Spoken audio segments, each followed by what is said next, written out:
जेठालाल ने भिड़े के सामने बोल दिया सबसे बड़ा सफेद झूठ। सोसाइटी फंड का चेक तो मैं दे चुका हूं। बापूजी के सामने अपनी इज्जत बचाने के लिए जेठिया ने भिड़े को ही झूठा साबित कर दिया है। लेकिन क्या भिड़े इस झूठ को बर्दाश्त करेगा या बापूजी के सामने ही गड़ा इलेक्ट्रॉनिक्स के मालिक का सारा कच्चा चिट्ठा खोल देगा? शुरुआत होती है सुबह सुबह गड़ा इलेक्ट्रॉनिक्स से, जहां दुकान कम और आरामगाह ज्यादा चल रही थी।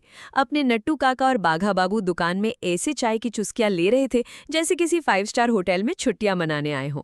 यहाँ बाघा के हाथ में चाय का कप खत्म होता है और वहां दुकान का लैंडलाइन बज उठता है।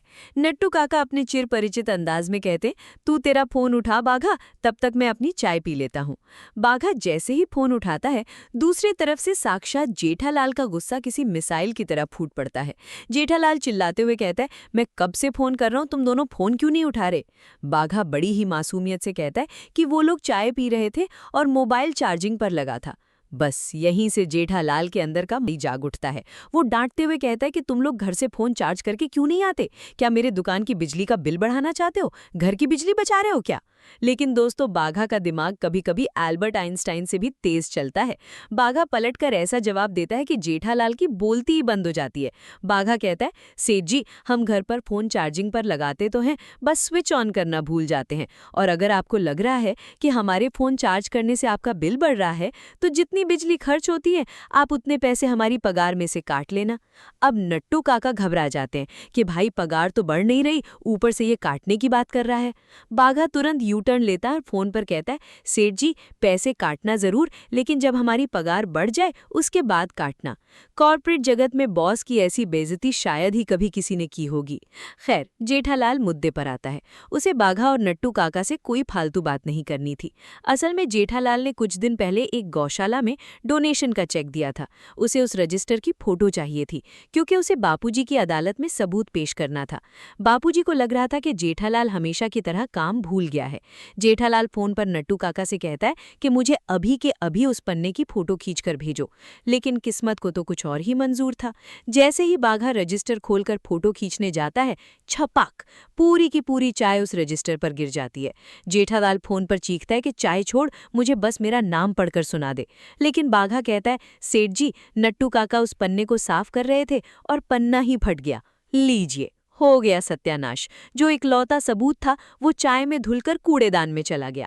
सीन बदलता है और हम पहुंचते हैं जेठालाल के घर, जहां माहौल एकदम गर्म है। जेठालाल बापूजी को समझाने की कोशिश करता है कि सबूत तो मिट गया। बापूजी का पारा 7वें आसमान पर है। वो जेठालाल पर भड़क जाते हैं, चुप कर जेठिया, नाटक करना बंद कर। तुम तीनों मिलकर मुझे उल्लू बना रहे हो, उसे बचाने के लिए चाय गिरने का बहाना बना रहे हो। बाघा फोन पर सफाई देता है, लेकिन बापूजी किसी की नहीं सुनते और फोन कटवा देते हैं। बापूजी जेठालाल से कहते हैं कि जब तक तू सबूत नहीं दिखाएगा, मैं तुझसे बात नहीं करूंगा। जेठालाल की हालत खराब। उसे समझ नहीं आ रहा था कि वो आसमान से सबूत लाए या जमीन फाड़ कर निकाले। तभी जेठालाल के फोन में बैंकिंग ऐप खुल जाता है। दोस्तों, आपको तो पता ही है, मुश्किल वक्त में ये बैंकिंग ऐप्स ऐसे गोल गोल घूमते हैं जैसे जलेबी बन रही हो। जेठालाल एक ही जगह मूर्ति की तरह खड़ा हो जाता है, क्योंकि उसे डर था कि अगर वो जरा सा भी हिला तो नेटवर्क चला जाएगा और वो चक्री फिर से घूमने लगेगी। वो टप्पू को आवाज लगाता है और कहता है कि दादाजी को यहीं लेकर आ। बापूजी आते हैं और जेठालाल उन्हें अपने फोन में ट्रांजैक्शन की हिस्ट्री दिखा देता है।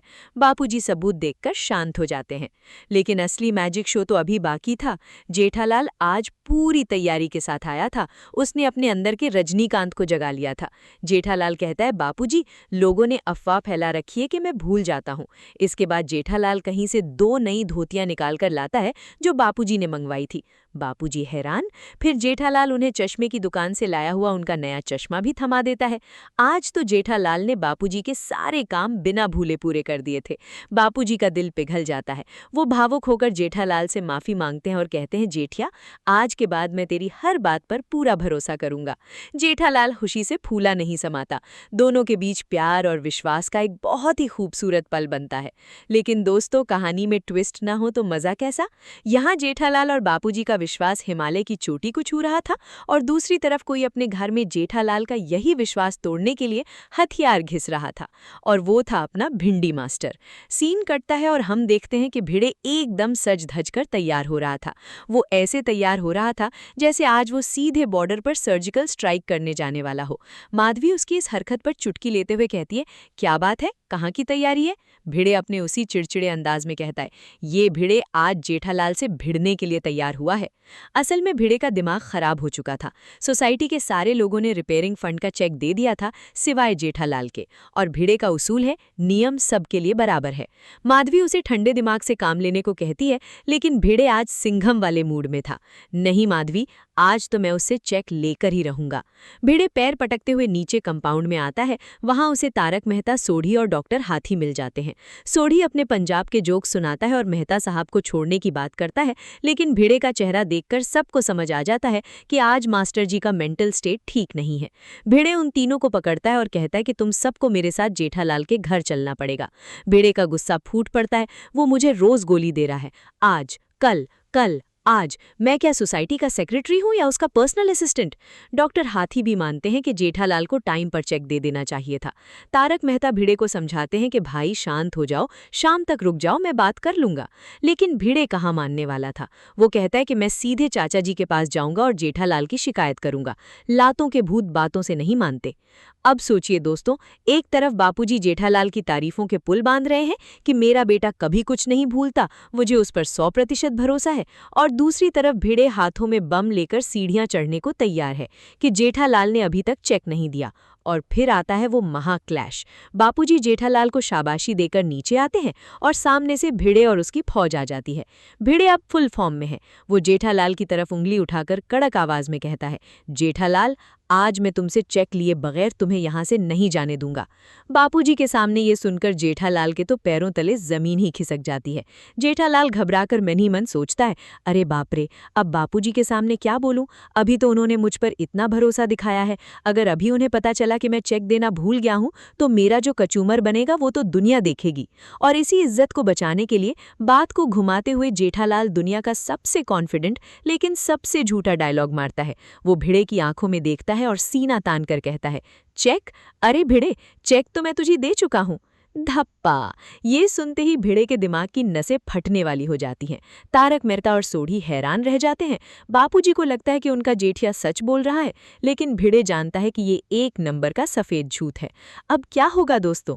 क्या भिड़े इस झूठ को बर्दाश्त कर पाएगा, या वो बापूजी के सामने ही गड़ा इलेक्ट्रॉनिक्स के मालिक का सारा कच्चा चिट्ठा खोल कर रख देगा? जब बापूजी को पता चलेगा कि जेठिया ने उनके सामने इतना बड़ा झूठ बोला है, तो बापूजी का वो 100% भरोसा टूटेगा या जेठालाल की हड्डियां? ये देखना वाकई में बहुत ही ज्यादा रोमांचक और हंसी से भरा होने वाला है। अगर आपको जेठालाल की ये चोरी और ये मजेदार किस्सा पसंद आया हो तो प्लीज इस वीडियो को लाइक कीजिए ताकि इसकी रीच बढ़े और मैं आपके लिए ऐसे ही फाड़ू और मजेदार वीडियो रोज ला सकूं। Thank you.